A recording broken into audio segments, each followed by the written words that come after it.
இப்போ நீங்க பார்த்துட்டு இருக்கிற இந்த கிரியேச்சரோட பேரு தான் டப்பீர். என்னதான் இதுங்க பார்க்கறதுக்கு பன்னிக்குட்டி மாதிரி இருந்தாலும், இதுங்களுக்கும் பன்னிக்குட்டிங்களுக்கும் எந்த ஒரு சம்மந்தமும் இல்ல. இதுங்கெல்லாம் குதிரைங்களுக்கும், காண்டாமிருகத்துக்குமான குளோஸ்டு ரிலேட்டிவ்னு சொல்றாங்க. இந்த டப்பீர்லாம் இதுங்களோட நீளமான, ஃப்ளெக்சிபிளான மூக்குக்கு பேர் போனதுங்க. அத யூஸ் பண்ணி இதுங்க பல விஷயங்கள செய்யுதுங்க.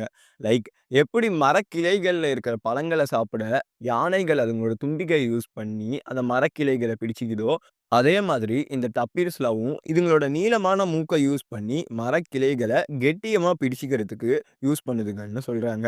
அது மட்டும் இல்லாம மனிதர்கள் எப்படி சர்ஃபேஸ் வாட்டர்ல ஸ்விம் பண்ணும்போது ஆக்ஸிஜன் பர்ப்பஸ்க்காக வாயில ஒரு டியூப வச்சுக்கிட்டு வெளியே இருக்கிற ஆக்ஸிஜனை சுவாசிப்போமோ, அந்த மாதிரி இந்த டப்பீர்ஸ்லாம் இதுங்களோட நீளமான மூக்க தண்ணீல ஸ்விம் பண்ணும்போது தண்ணிய விட்டு வெளிய நீட்டிக்கிட்டு ஆக்ஸிஜனை சுவாசிக்குதுன்னு சொல்றாங்க. அது மாதிரி சம்டைம்ஸ் இந்த டப்பீர்ஸ ரிசர்ச்சர்ஸ் லிவிங் ஃபாசில்ஸ்ன்னு சொல்றாங்க. பிகாஸ் கடந்த 50 மில்லியன் இயர்ஸா இந்த டப்பீஸ் எந்த ஒரு மாற்றத்தையும் சந்திக்கலன்னு சொல்றாங்க. எப்படி இத சொல்றாங்கன்னா, 50 மில்லியன் இயர்ஸ்க்கு முன்னாடி இருந்த டப்பீர்ஸோட ஃபாசிலும், இப்போ இருக்கிற டப்பீர்ஸ்க்கும் எந்த ஒரு டிஃபரண்ட்டும் இல்லன்னு சொல்றாங்க. ஆனா இன்னொன்னு என்ன சொல்றாங்கன்னா, இதுங்க வாழ்ந்துட்டு இருந்த என்விரான்மென்ட் மட்டும் முன்னைக்கு இப்போ கொஞ்சம் சேஞ்ச் ஆயிருக்குன்னு சொல்றாங்க. இதுவரைக்கும் 5 வகையான டப்பீர் ஸ்பீசியஸ் டிஸ்கவர் பண்ணியிருக்காங்க. மலாயன் டப்பீர். இந்த வகையான டப்பீர் ஆசிய கண்டத்தில மட்டும் தான் காணப்படுது.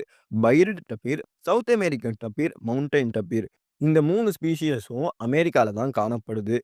ஆனா, கபோமனி டப்பீர்ன்னு சொல்லப்படுற ஒரு வகையான ஸ்பீஷியஸ் 2013ல ரிசர்ச்சர்ஸால கண்டுபிடிக்கப்பட்டது. ஆனா, அதுங்கள ரொம்பவும் ரேரா தான் பார்த்ததுனால, அந்த டப்பீர் ஸ்பீஷியஸ் இருக்கா, இன்னமும் இல்லையான்னு யாருக்குமே தெரியல. ஆனா, அமேசான்ல இருக்கிற லோக்கல் பீப்பிள் என்ன சொல்றாங்கன்னா, இந்த ஸ்பீஷியஸ பல வருடங்களுக்கு முன்னாடியே நாங்க பார்த்துருக்கோம் அப்படின்னு சொல்றாங்க. இந்த ஸ்பீஷியஸ் இன்னும் இருக்கா இல்லையான்னு யாருக்குமே தெரியலன்னு தான் சொல்லணும். இந்த பேபி டப்பீர்லாம் பிரெடேட்டர்ஸ் கிட்ட இருந்து தன்னை பாதுகாக்கிறதுக்காக இதுங்க பிறக்கும்போது இதுங்களோட உடம்புல பார்த்தீங்கன்னா ஒயிட் கலர்ல ஸ்பாட்ஸும் தர்பூசணியில் இருக்கிற மாதிரி ஸ்ட்ரைப்ஸும் இருக்கும்னு சொல்றாங்க. இது அதுக்கு வாழ்ந்துட்டு இருக்கிற என்விரான்மெண்ட்டோட ஒன்றி போகிறதுனால பிரெடேட்டர்ஸ் கிட்ட இருந்து இந்த மாதிரியான ஒரு கேமோஃப்ளாஜ் டெக்னிக்க இந்த டப்பீர் பேபிஸ் யூஸ் பண்ணுதுங்க. ஆனா, இந்த டப்பீர் பேபீஸ்லாம் வளர்ந்ததுக்கப்புறம், அதுங்க உடம்புல இருக்கிற ஸ்பாட்ஸும், ஸ்ட்ரைப்ஸும் மறைஞ்சு போயிடும்னு சொல்றாங்க. இந்த டப்பீர்ஸ்லாம் டிஃபரண்ட் சவுண்ட கம்யூனிகேட் பண்றதுக்காக யூஸ் பண்ணுதுங்கன்னு சொல்றாங்க. லைக் விசிலிங் சவுண்ட் மாதிரியும், நம்ம மனிதர்கள் எப்படி விக்கல் வரும்போது ஒரு சவுண்ட் வருமோ, அதே மாதிரி ஒரு சவுண்ட இதுங்க யூஸ் பண்ணுதுன்னு சொல்றாங்க.